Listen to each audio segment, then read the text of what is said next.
What advice do you give aspiring creatives that may be in the audience tonight, or we may take messages back to them, but especially as the Regional Arts Commission, as the chair, I must ask that you leave us with a little bit of inspiration, if you will. What advice do you have to give? My number one mantra is run towards the thing you fear. I just said that to you. Didn't I just say that?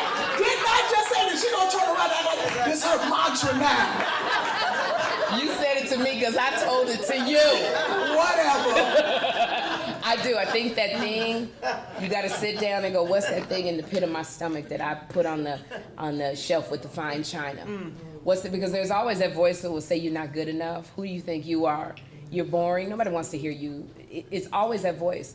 But once you start running towards it, because on the other side of fear are all of the blessings. But you just got to get through that. You know, there's that scripture that says, yea, though I walk through the valley of the shadow of death. Come on. The valley of the shadow of death. I shall fear no evil because it's the shadow. And so on the other side is where everything happens for you if you can just get past the false evidence appearing real. And when you get over on that side, and when you start saying, you got to say to yourself, that's why I love Good Morning Gorgeous. Mary J. Blige kept saying, you have to stand in that mirror and look at yourself and go, I love who is looking back at me. Because you will always have those voices that say you're not enough. And you have to say, I am enough. What I bring is enough. And on that other side, the world will open up for you. You know what kills me? That's what? Before you did your 100th episode of your talk show, you didn't have all these quotes and things. You've been practicing for no. Yeah, well, I've been practicing for 18 years. But you got this 18 years. You've been doing no, because you ain't never put it all together like that. You had like little bits and pieces, and now you done did the show 100 times.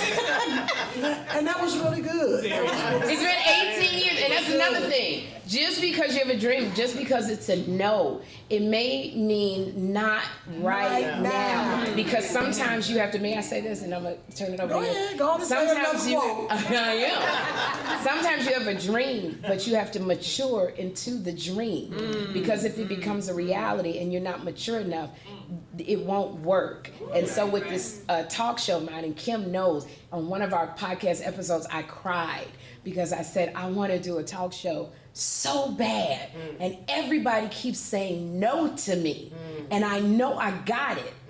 And I heard a pastor say that very Sunday. Sometimes you have to mature into the dream, but it doesn't mean that it's not, that it's a no. It just is a not right now. And for me, it has been 18 years of people saying no to me. I've had so many no's, but I know had I gotten that talk show 18 years ago, you wasn't ready. I wasn't ready. Whatever you told me to do, if it's gonna make people laugh, I'd have done it. Stand on my head, I would have done it, and it would not have lasted because I didn't know who I was.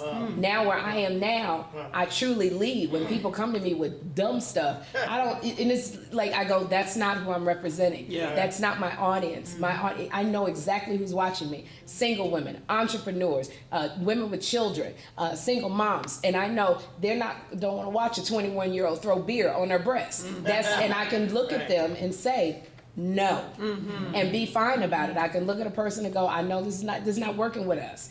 And before, I just wanted everybody to like me. I just wanted you to love me. Now I'm just like, no. I tell Kym this all the time. You put friendship energy on business, and sometimes you have to take the different energy. I'm gonna stop this year. Thank you. Thank you. Now I'm opposite of her. Yes, very nice. No, but to the creatives out there, one thing, like you said, fear, but you got to eat. You got to eat. So I always say, you're building a factory while on the job. Because I learned that a long time ago. So you're building your dream, but you're working on the job. But you got to keep working on what you really want to do. And absolutely everything that she said. But you have to know what it is you want to do, and you got to have a plan. You can't just be out there willy-nilly. Like Sherri was going on talk shows, and she was working towards it, and then she forced me into a podcast so she could practice even more. So you have to understand that whatever you like to do creatively and you want it to go somewhere, First of all, you got to do the work. And that means the research. What are other people doing? Right. How do I get into this? If you're a painter, if you're a singer, what are people doing? Because trends change. Right. People change. And that's why she was saying I was on commercials. One thing I understood, they called me the commercial queen. Yes. What I did was watch commercials. And every time their hair changed, so did mine. I was like, oh, they're doing curly hair black girls. I put my hair all curly. I go in there and I just,